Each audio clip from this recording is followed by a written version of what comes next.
Yes try చేద్దాం. అక్కడ అంతకుముందు గతంలో ఉమ్మడి రాష్ట్రంలో శాప్ చైర్మన్గా పనిచేసిన రాజ్ ఠాకూర్ గారు ఉన్నప్పుడు చాలా మనం ఇక్కడ క్రీడల్ని ప్రోత్సహించే కార్యక్రమాలు తీసుకున్నాం. వారు ఈరోజు ఎమ్మెల్యేగా ఈ సభలో ఉన్నారు. నిన్నమన్న కూడా నేను శాట్స్కి కొత్త స్పోర్ట్స్ చైర్మన్ వేసినాను, నిర్ణయాలు తీసుకుంటున్నాం అధ్యక్ష.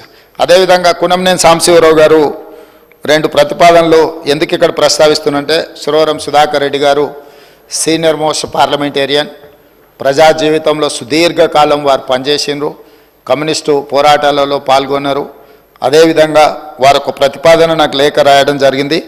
సాంబశివరావు గారు సభలో ప్రస్తావించారు కాబట్టి వారు రాసిన దాంట్లో తెలంగాణ వైతాళికుడిగా పేరు పొందిన బహుముఖ ప్రజ్ఞశాలి గోల్కొండ పత్రిక సంపాదకులు, రచయిత, పరిశోధకులు శ్రీ సురవరం ప్రతాప్ రెడ్డి గారి పేరు తెలుగు విశ్వవిద్యాలయానికి పెడతామని గతంలో కేసీఆర్ గారు మాట ఇచ్చిండ్రు.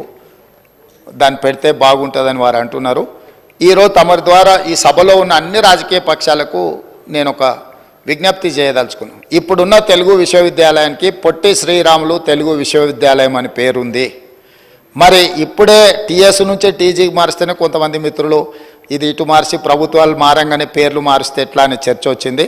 కానీ కాంగ్రెస్ పరంగా సురవరం ప్రతాప్ రెడ్డి గారి తెలంగాణ రాష్ట్ర విముక్తి పోరాటంలో కానీ వారు చేసిన సేవల్ని కాంగ్రెస్ పార్టీకి ఎలాంటి బెసజాలు లేవు. వారు ఒక గొప్ప కవి, వారు రచనలు, గోల్కొండ పత్రిక, నాటి తెలంగాణ సాయుధ రైతాంగ పోరాటంలో తెలంగాణ విముక్తిలో అత్యంత కీలక పాత్ర పోషించారు.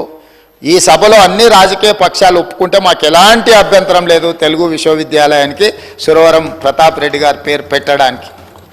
రెండవది, ఈ సెక్యూరిటీ గార్డులు, క్లాస్ 4 ఎంప్లాయీస్, పోలీస్, హోంగార్డులు రోజు 10-12 గంటలు నిలబడాల్సి ఉంది. వారికి కూర్చునే హక్కు చట్టము సవరించాలని కూడా ఇంకొక ప్రతిపాదన సురవరం సుధాకర్ రెడ్డి గారు పంపించారు. నిజంగా తమిళనాడులో ఈ చట్టం అమలు జరుగుతుందా, అమలు జరగడానికి ఏమేమి విధి విధానాలు అక్కడ తీసుకొచ్చిండ్రు, మా ప్రభుత్వం తప్పకుండా వాటిని పరిశీలిస్తుంది. సాధ్యాసాధ్యాలను చూసుకొని ఒకవేళ అమలు చేసే అవకాశం ఉంటే మాత్రం ఈ ప్రభుత్వానికి ఎలాంటి అభ్యంతరం లేదు. తప్పకుండా మా సహచర మంత్రివర్గ సభ్యులతో మాట్లాడి దీని మీద కూడా మేము నిర్ణయం తీసుకుంటామని చెప్పి తమ ద్వారా నేను తెలియజేస్తున్నా అధ్యక్ష. ధన్యవాదాలు.